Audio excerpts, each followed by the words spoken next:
Rachel Hollis, a speaker, author, and CEO.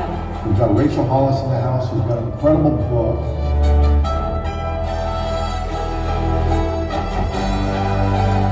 You're a blogger, a wife, a mother. And she's really making a difference in the world. She's changing the world. She's the new face of personal development.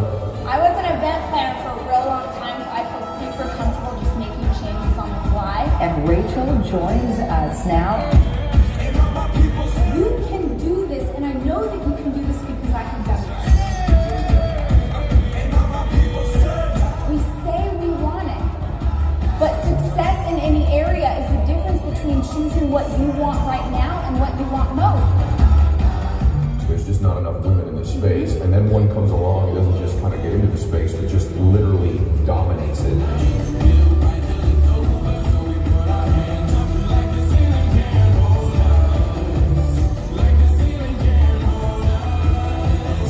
I don't want to be your cheerleader.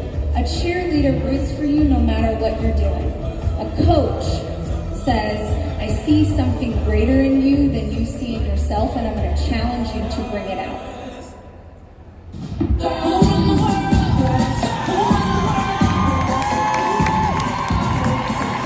Ladies and gentlemen, please welcome to the stage, Rachel Hollis.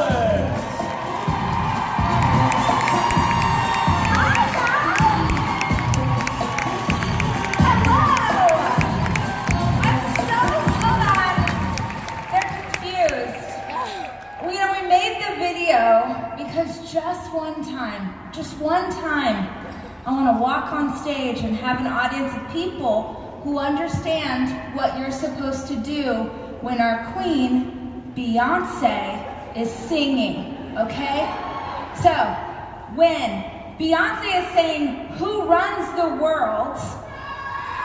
and I'm speaking to a room full of, I know there's some brothers here too, but women, you can't just stand there. It actually hurts my heart. So, and I know, hey, by the way, you guys know how much I love social media, but you know what's even more awesome? If we can just be present in this room together right now. So, real quick, get your shot. Ready? Go, shoot it. Yes. These are the pics you were hoping for, right? Yeah? Okay, cool. All right, so we're gonna do this one more time.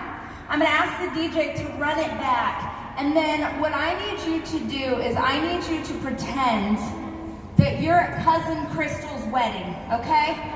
You're at Cousin Crystal's wedding. The Spanx are still working. Your mother-in-law has offered to keep the kids tonight, okay? And your favorite song, whatever it is, just came on. The DJ just started playing, Backstreet Boys or something, okay? That's how I need you to react. I need you to actually move your body because number one, it's the end of the day and we're a little tired maybe, but you gotta get ready for the night ahead. Anyone doing something fun later? Yes? So you gotta get ready, you gotta get your energy up, but also, even if it makes you feel uncomfortable, even if you are an introvert, even if you don't like to move around, you think I'm being a weirdo, here's the challenge. If you cannot make yourself do something in this space, in this safe space with like-minded people, if you can't make yourself do something you don't want to do, what hope do you have next week when you're by yourself? Right. Okay? So, you gotta show me what you got. They were like, we don't know if the audience, we don't know if this is the crowd that'll jump up and down. This is the crowd that will jump up and down with me. Yep. All right, DJ, run that back. Play it loud. Play it club level.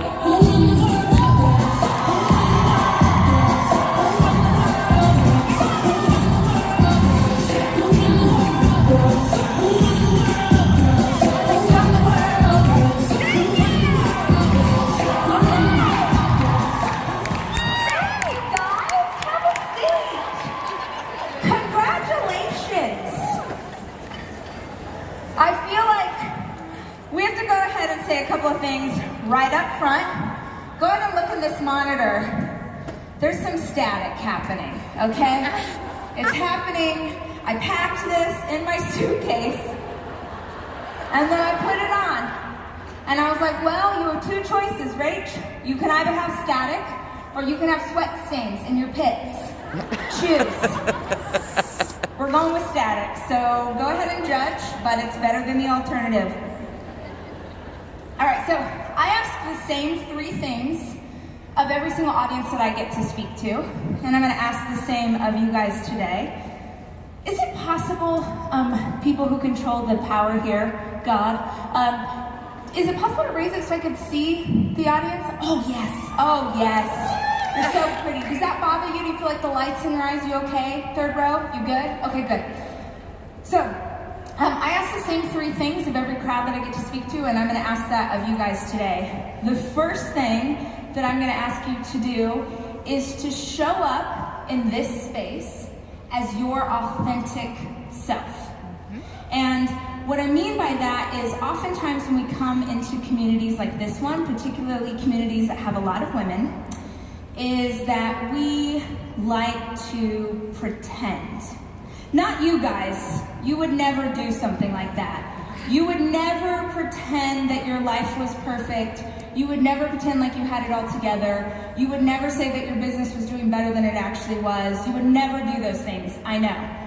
But sometimes, when we come into community like this, there is this desire to go to that old saying, that old like, fake it till you make it. Whoever heard fake it till you make it? I hate that phrase. Because all that happens when you fake it is you alienate yourself from the community of people who could actually help you. This is an incredible group. These are the leaders that are in this room. And when you pretend that it's all okay when it's not, you hurt yourself.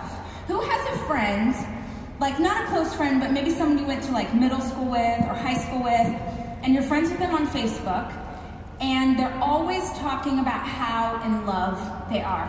Anyone have a friend who's like, oh, my boo, no, my boo, and they're like vacationing, and they're swimming on that island where people swim with the pigs? You guys know what I'm talking about? Anyone have a friend like that?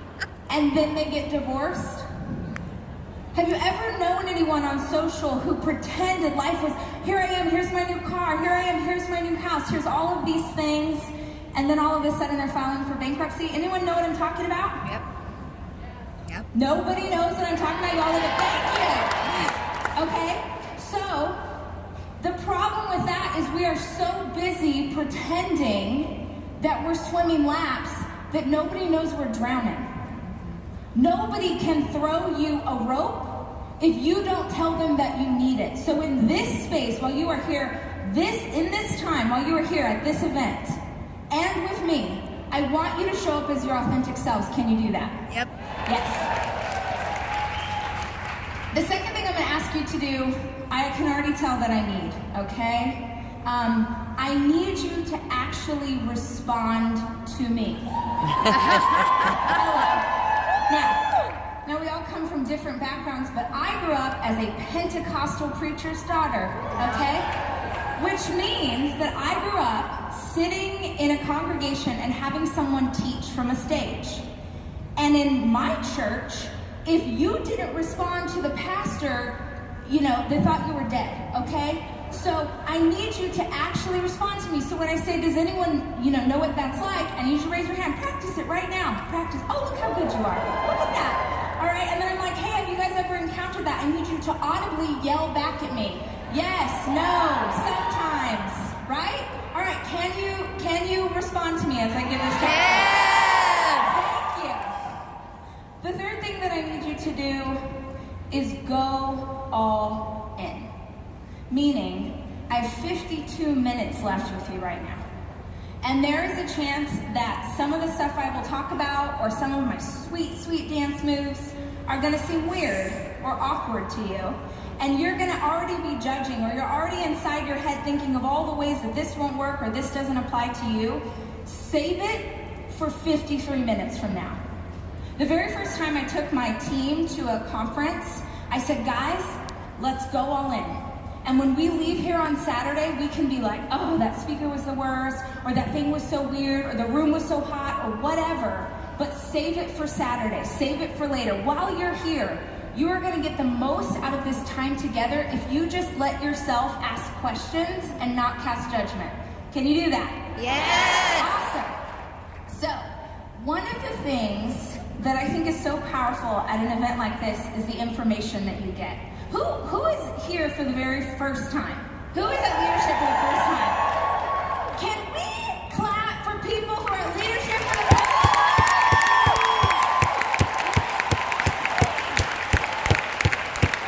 I just want to honor that for a second because I know how hard it is to work your way up to a certain level.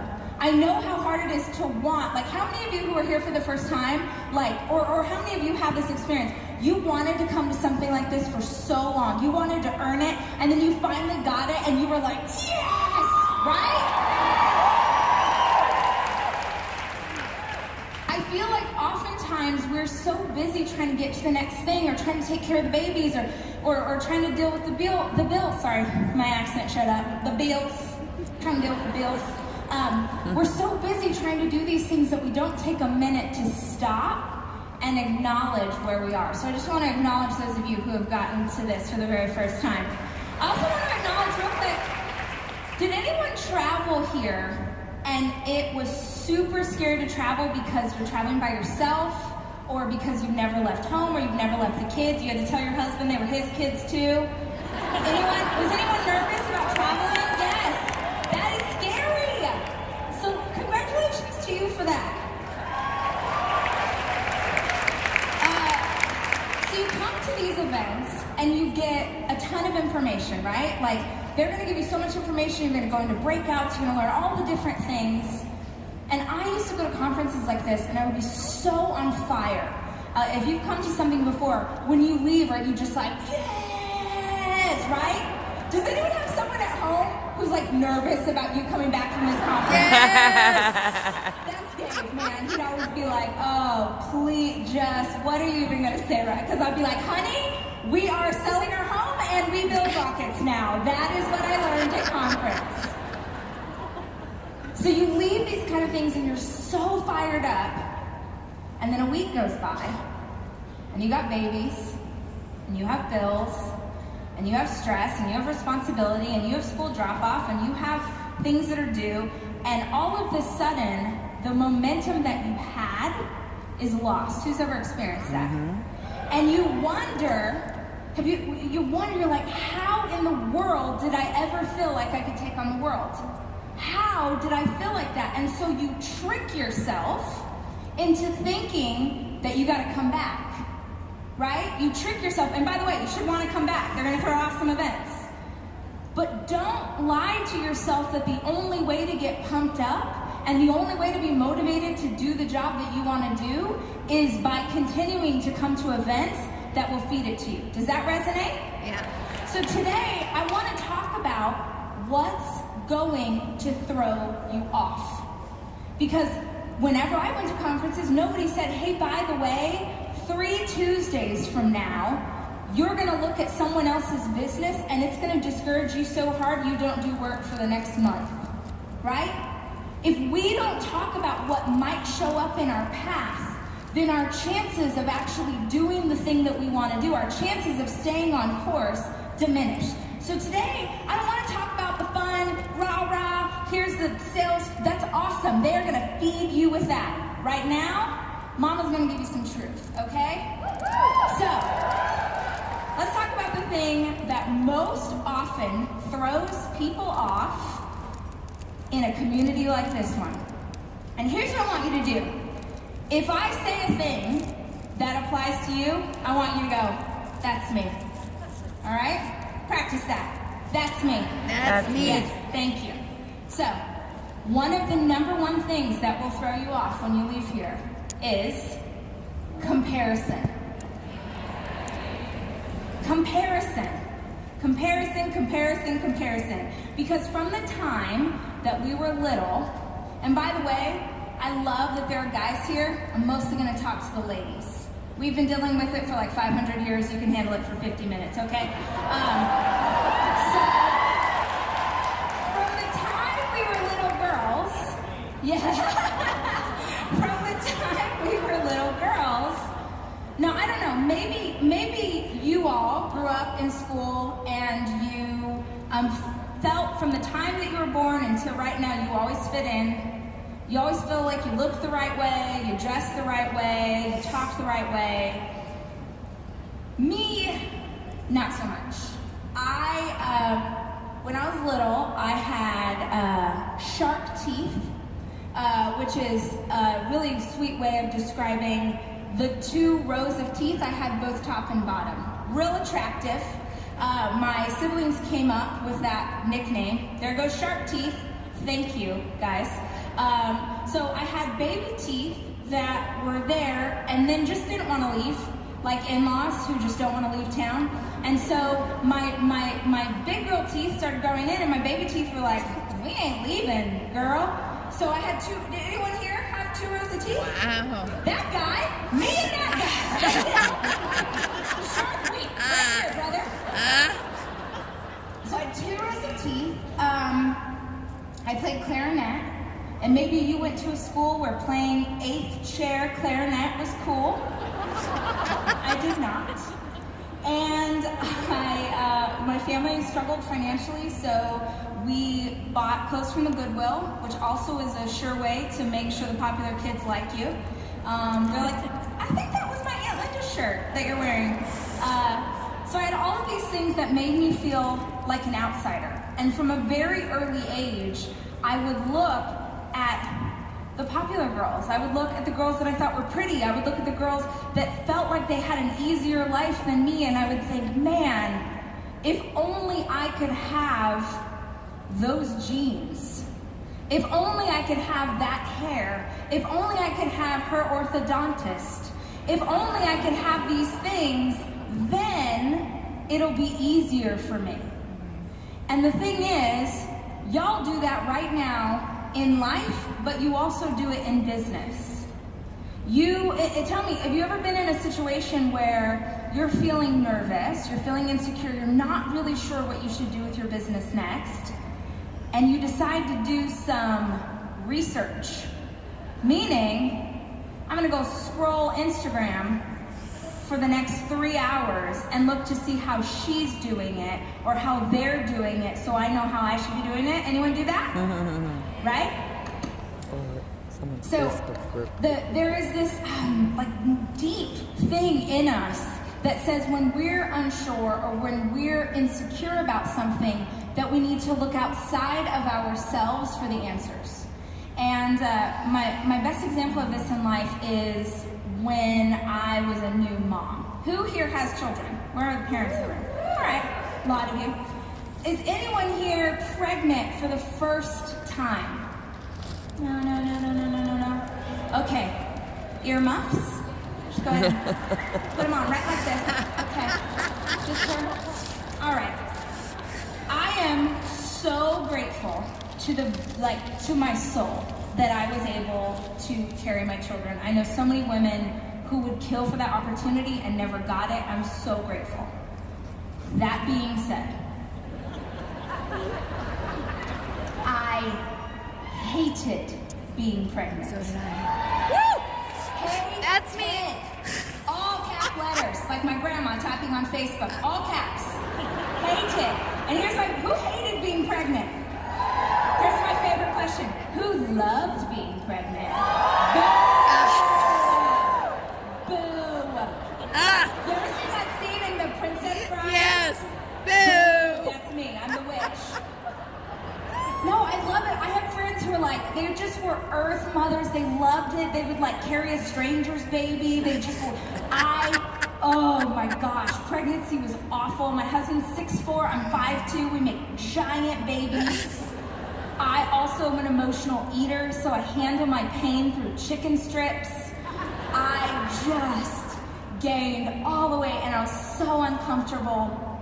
And I stupidly thought if I could just make it to labor, we'd be fine.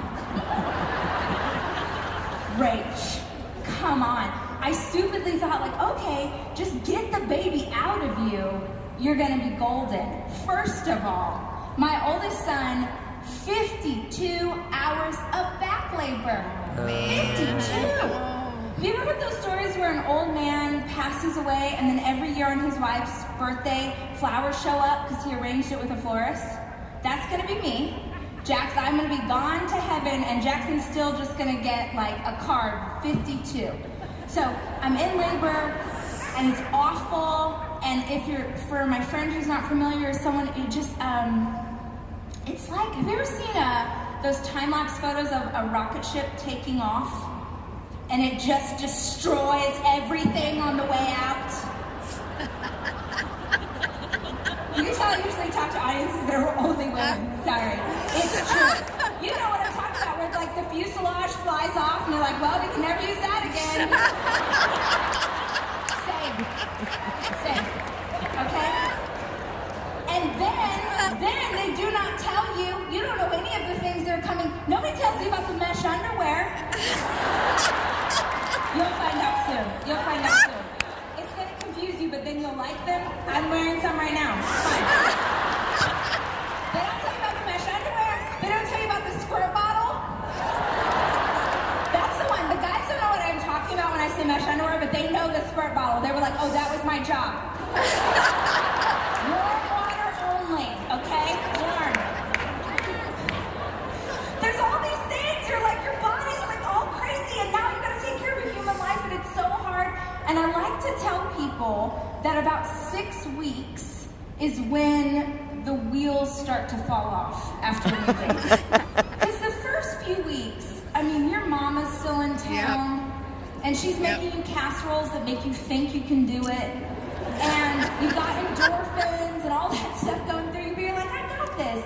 And then for me, I was really blessed in that I got to parent with a partner, but then he went back to work. And I was home by myself with this child trying to keep him alive. Mm-hmm. And holy smokes, it all started to go downhill. And I remember about 6 weeks in, Dave had gone back to work, and because I was staying home with our son at the time, I was like, okay, well, I'll take care of the baby, and you just keep living your life. I got it, because I was dumb as a box of rocks, and I didn't know better.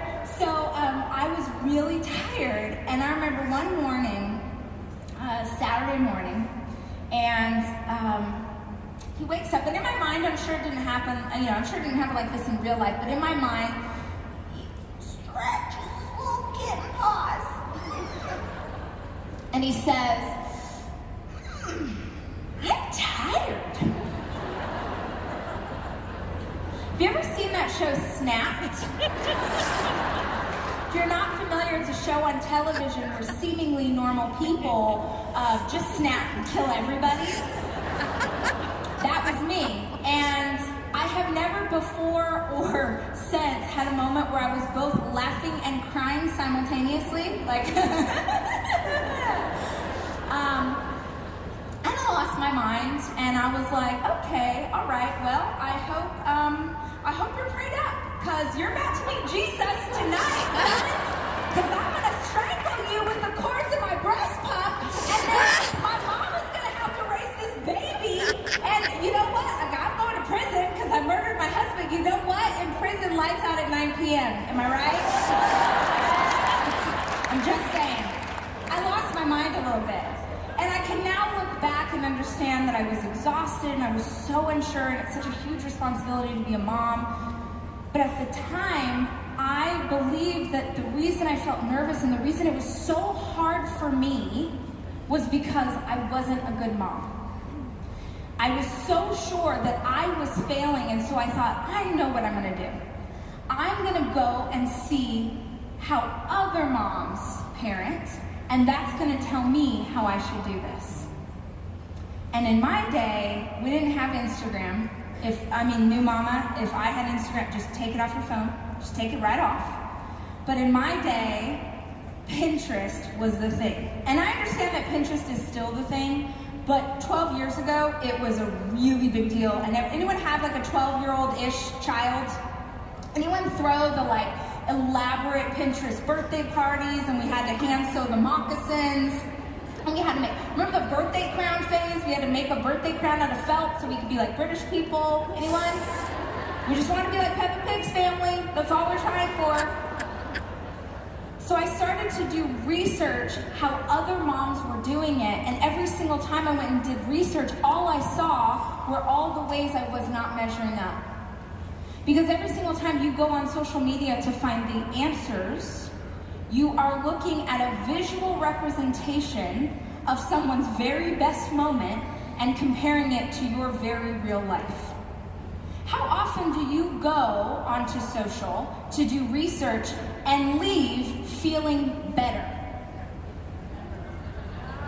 No, tell me, who here ever goes on social media, you start scrolling, so you're like, oh, I want to see how that team does it, or I want to see what's happening over here, and it robs you of motivation? Does it ever make you feel worse? And not just about business, but about life. Like, oh, my body doesn't look like hers, or my hair doesn't look like hers. These are extension, guys. You can have these too.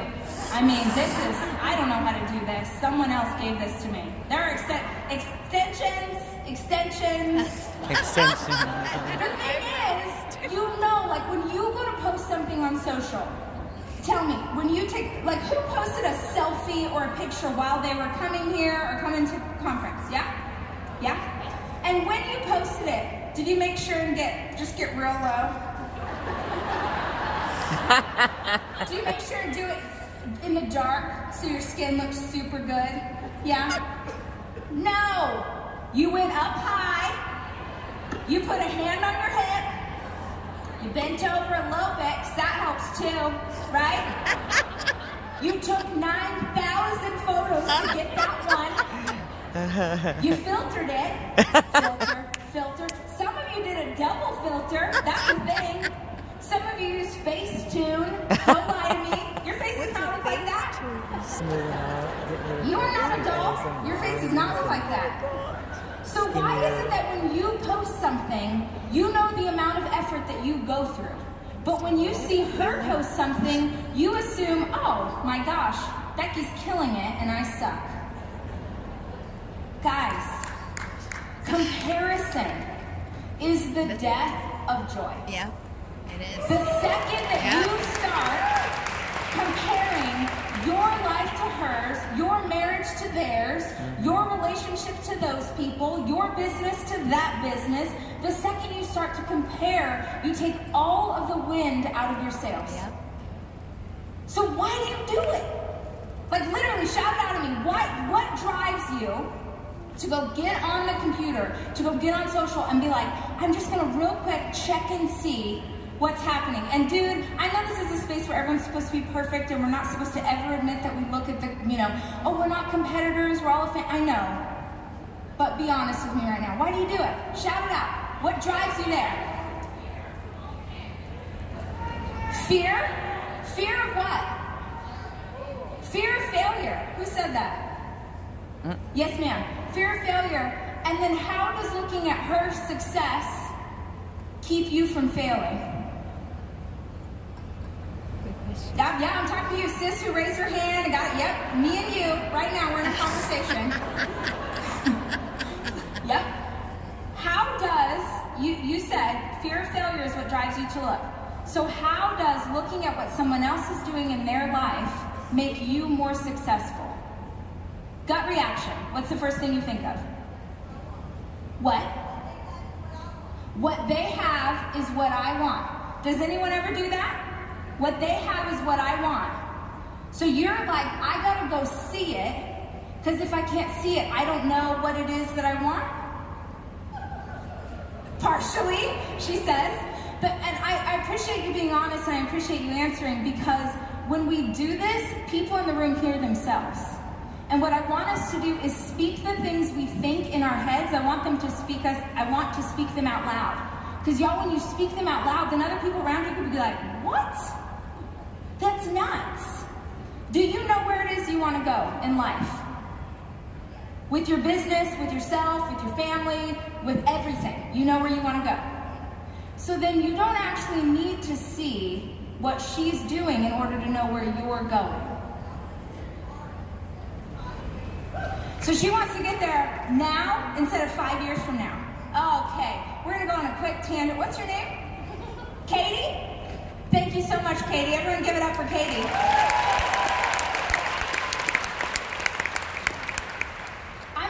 We weren't going to go here, but Katie set us up so beautifully. So I'm going to tell you another thing that's going to throw you off. Thinking that it's supposed to happen now. Thinking that it's supposed to happen now. And I'm not challenging you, and I'm not trying to bash you. This is with all the love in my heart. What you see right now is 15 years of work. 15. If I'm able to stand on stage and do awkward dance moves and maybe make you laugh and maybe teach you something, it is because for a decade, I've been standing in front of crowds and trying to learn how to communicate with them. When I first wanted to learn how to be a speaker, it was because I went to business conferences or I went to personal development conferences and I loved them, and I was like, why are there no women on stage? Why are there no women on stage? Where are the women? And that started this little what if in my heart, like, well, what if I could be on stage? But in order for me to have that dream, in order for me to go to the place that I want to go, like you want to go, Katie, in order for that to be true, I had some work to do. And the only way to get to your goal is to do the work. Like, you're like, people are like, oh, I wish that I could speak like you. And I'm like, great, go speak anywhere they will let you in the door. I learned how to be a speaker by standing on stage in front of MOPS groups, in front of old folks' homes, because they can't leave the room. They're locked in. I stood there, and I used to have to write my notes on cards. I would have a stack of cards this thick. And by the way, I keep the videos on YouTube. If you go scroll all the way back to my YouTube, you can see pictures of me with a stack of note cards and my hands shaking so hard, trying to do the work to have the life that I want to have. The problem is that social media now makes everybody think that there's a magic bullet, that there's a quick, faster, easier, I can just slide on up. Everyone, right now I'm doing press for this new book and everyone's like, oh my gosh, what does it feel like to be an overnight success? And I'm like, just because you finally know who I am doesn't mean I haven't been working at this for a really long time.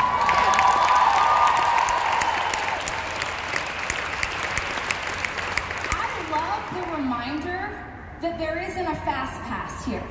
This is not Disneyland. You can't buy your way to the front of the line. I love that reminder. You know why? Because it equalizes the playing field. My entire life, I looked at other people when I was little and I was like, man, if only our family had that, or if only we could be this. And I love the fact that if you work hard and you work smart and you're willing to stick with it, you can have the thing that you're working for.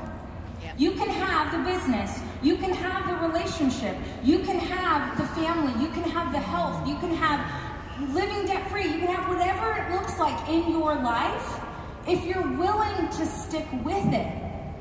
The problem is that so many people leave because it gets hard. Right? Yep. You start moving down the path. It's like, I'm obsessed with this idea right now that everyone talks about the life they want to have. They're like, that is the mountaintop that I want to get to. Anyone have a mountaintop that they're aiming for? Yes. Anyone have a mountaintop? Yes. Yes. What you're doing here, leadership team. I had this vision, like, this is the place that I want to go, and then people start out on the path. Like some of you are right now experiencing this. You're on the path, and you feel like life starts to kick you. You feel like stuff pops up that never happened before. You feel like friends are saying things they never did, or family's not supportive, or suddenly it gets hard. Did anyone try to set out on a path to a dream and it got harder? Yes. Yeah. And the thing is, most people give up because it gets hard. But here's what I'm obsessed with.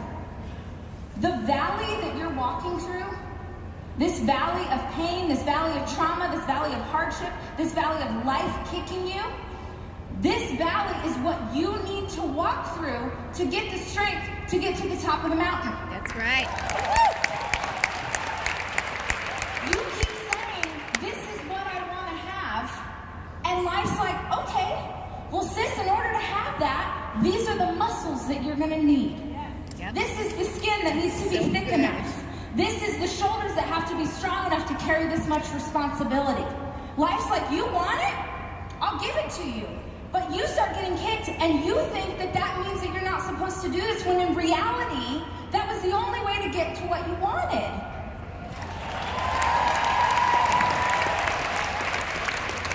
It's not gonna be quick, Katie, but it is gonna be worth it.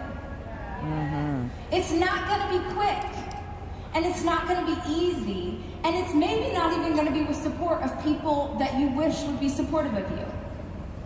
But it's coming. And I just want you to acknowledge that you don't need to go look at her life to know how you should be living. That's right. You know, in your heart.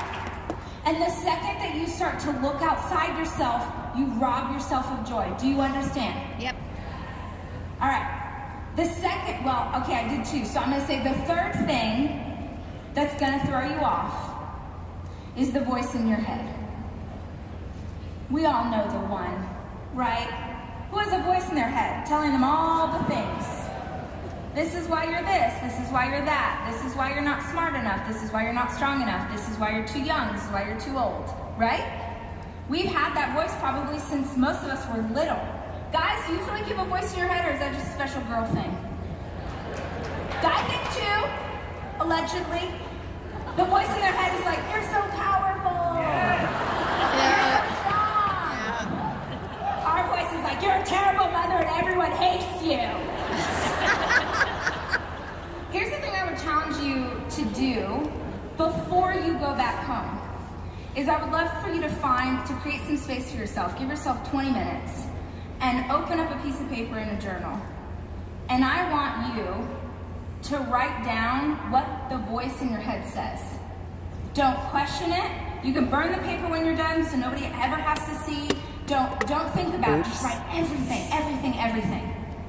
These are all the ways you're not gonna measure up. I want you to actually say the things that this voice normally says that you don't say out loud. Because here's what throws me off. Imagine for a second that the voice in your head, everyone think of some of the things that it says to you.